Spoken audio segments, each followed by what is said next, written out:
ऐसे ही बैठे रहना, ठीक है?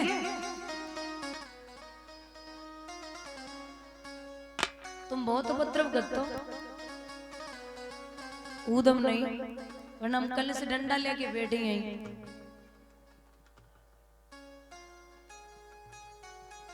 भैया एक दिन परीक्षित ने विचार किया कि जब कोई खत्म होता है ना तो दादा परदादा अपने नातियों के लिए, पुत्रों के लिए कुछ न कुछ रख के जाते हैं।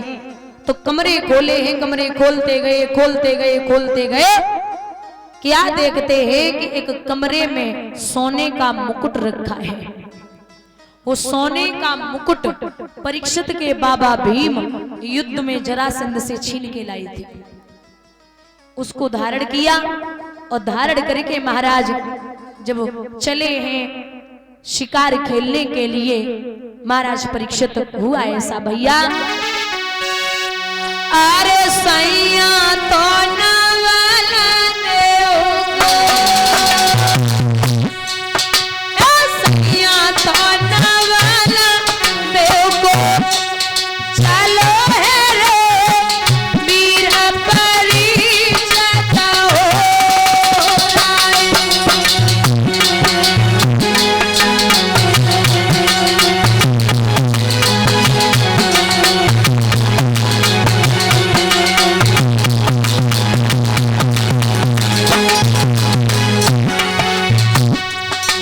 अरे वीर परिचय राय हरी घोड़ा की सवारी, बांध ले हथियार लई तेग समारी रे, घोड़ा की करी सवारी और खेलन चले शिकार परिचय जो ना जुबादारी।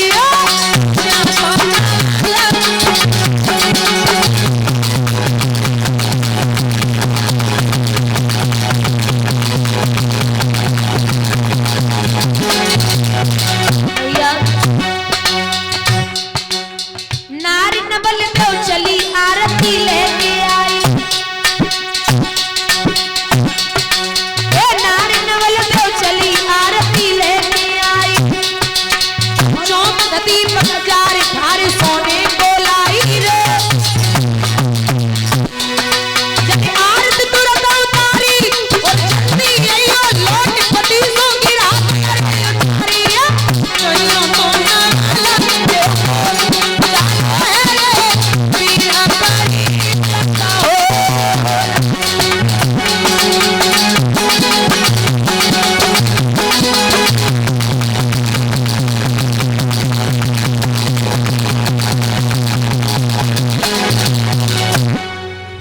शिकार खेलने के लिए चले तो वहां पर शिकार तो नहीं मिला, लेकिन क्या देखते हैं कि एक गाय और बैल के जोड़े को एक शूद्र हाथ में डंडा लिए हुए ऐसे मार रहा था जैसे उनका कोई साथी न हो। तो गाय ने आवाज लगाई है, कोई वीर पुत्र है जो मेरी लाज को बचा ले। परीक्षित ने धनुष पे बाण चढ़ा लिया और जवाब दिया, निधड़क हो निर्भय हो कपिले, सेवक सेवा में हाजिर है, विश्वास रहे मैया मेरा तुझ पर सर्वस्व निछावर है। मां मैं हूं ना, और मैं हूं तब तक तुझे कोई परेशान नहीं कर सकता। मारने के लिए तैयार हुए तो सूत जी बोले, है शौनकादिक ऋषियों आपको पता है ये गाय कौन थी, ये बैल कौन था, और इन दोनों को जो मार रहा था वो कौन था? तो सूत जी बोले कि ये गाय जो थी ये पृथ्वी मैया थी, और जो बैल था ना वो धर्म था। धर्म के 4 चरण होते हैं, सत्य, तप, दया और दान। लेकिन वो बैल एक ही पैर से भाग रहा था। जब सतयुग था तब 4 थे, त्रेता युग आया तो अधर्म बढ़ा तो 3 बचे, द्वापर आया तब 2 बचे, कलयुग आया तब सिर्फ 1 पैर बचा है, क्योंकि अधर्म ज्यादा है। और अब एक कलयुग ढंग से अपने बचपन में होना है दादा, कलयुग का भी बचपन है।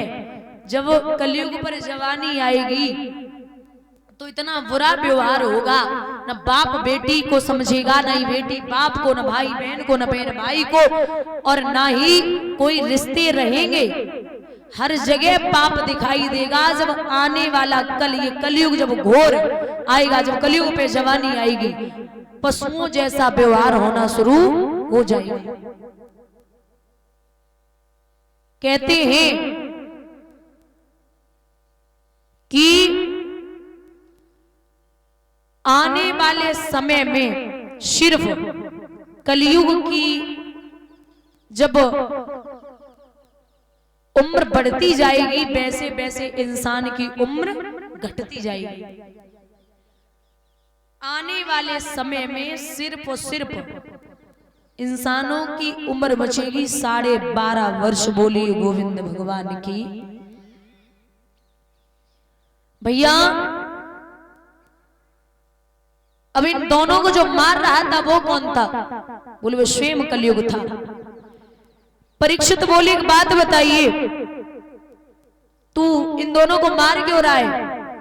मारने के लिए तैयार हुए तो कलयुग कहने लगा सतयुग त्रेता द्वापर सब आए, सबने राज्य किया, अब मेरी बारी है, मैं भी करूंगा। परीक्षित ने 4 स्थान दिए। जहां झूठी गवाही होती हो वहां तो निवास कर, जहां वैश्याओं का नाच होता हो वहां तो निवास कर, जहां लोग मांस मदिरा खाते पीते हो वहां तो निवास कर। बोले ठहर जाओ महाराज, कोई अच्छा स्थान दे दो जहां लोग जा सके। बोले जा तू कनक में निवास कर। कनक माने सोना, और एक होता है धतूरा। कनक कनक ते 100 गुनी मादिकता अधिकाय, बा खाए बोरात और बा पाए। उस सोने में निवास करेगा जो दूसरों का छीना हुआ हो, लूटा हुआ हो। परीक्षित ने जो मुकुट बांध रखा था वो छीना हुआ था, सूक्ष्म रूप से प्रवेश हो गया। परीक्षित को लगी प्यास, लोमश ऋषि की कुटिया की तरफ बढ़े, आवाज लगाई है प्यास लग रही है, मुझे पानी पिला दो। लेकिन महात्मा जी नेत्र बंद किए हुए बैठे थे। विचार किया है कि ये नेत्र बंद किए हुए बैठे, मुझे देख नहीं रहे, लेकिन वो भजन में थे। अच्छा, भजन और भोजन, भजन और भोजन हमेशा एकांत में ही अच्छा लगता है। भजन 3 प्रकार का होता है। जो बचपन में किया जाता वो अमृत के समान लगता है, और जो जवानी में किया जाता वो दूध और घी के समान लगता है, और जो बुढ़ापे पे किया जाता भजन वो पानी के समान भी नहीं लगता। भजन एकांत में होना चाहिए, वरना हमने बहुत लोग ऐसे देखे हैं माला जप रहे, राम राम राम, भैंसिया डली बांधी हो, फिर शुरू। भजन एकांत में होना चाहिए। विचार कर रहे परीक्षित,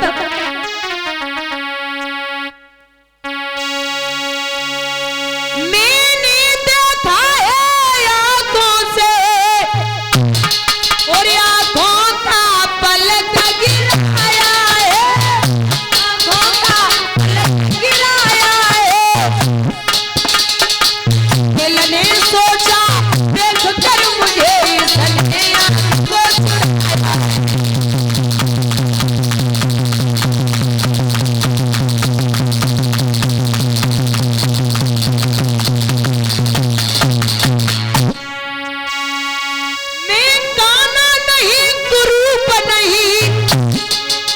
मुझको अपना अभिमान नहीं, मुझको अपना अभिमान नहीं, कंजूस नहीं, कोई चुगिल नहीं, पृथ्वी पे सब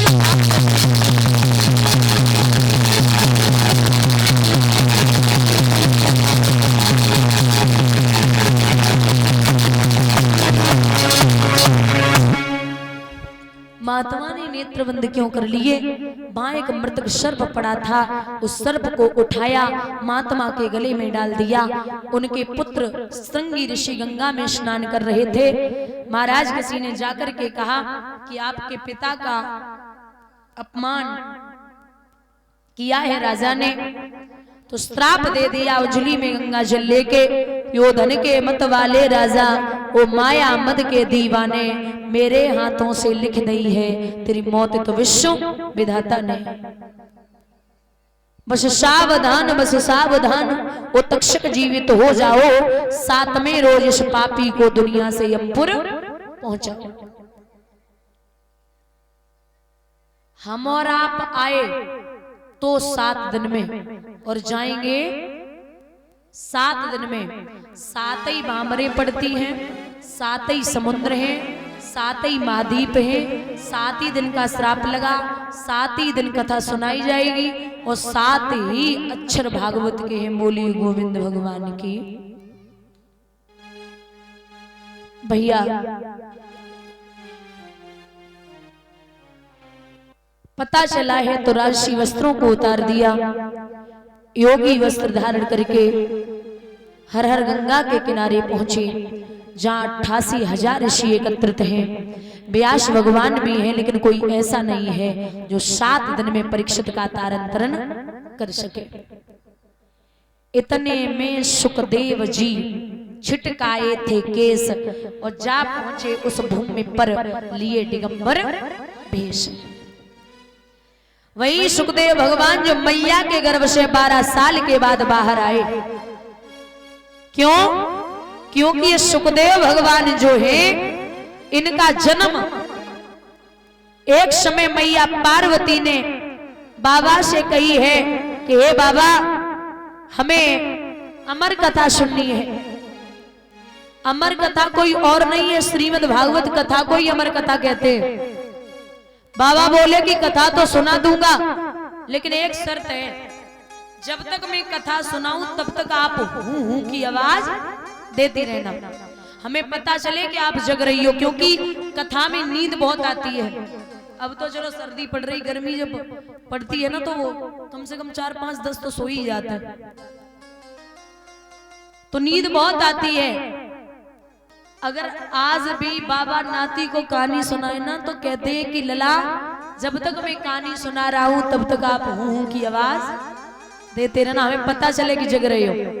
तो हम कथा सुनाए तो थोड़ा पता चलना चाहिए कि आप सुन रहे हो। मुंह बनाए के बैठे रहो ना तो ऐसा लग रहा हो घर से लड़के आए हो। भैया कहते ही मैया पार्वती ने जवाब दो कि आप कथा सुनाइए, मैं सुनूंगी। ठीक है, आसन ग्रहण किया। बाबा ने पहली ताली बजाई, पशु पक्षी जीव जंतु चले गए। दूसरी ताली में बाबा ने विचार किया कोई है तो नहीं। तीसरी ताली में बाबा ने आसन ग्रहण किया और मैया को बिठा लिया सामने। ताली बजा के प्रेम से बोलेंगे, अरे अमरनाथ पे महादेव जी और बैठे आसन मारे। और अमर कथा जब लगे सुनाने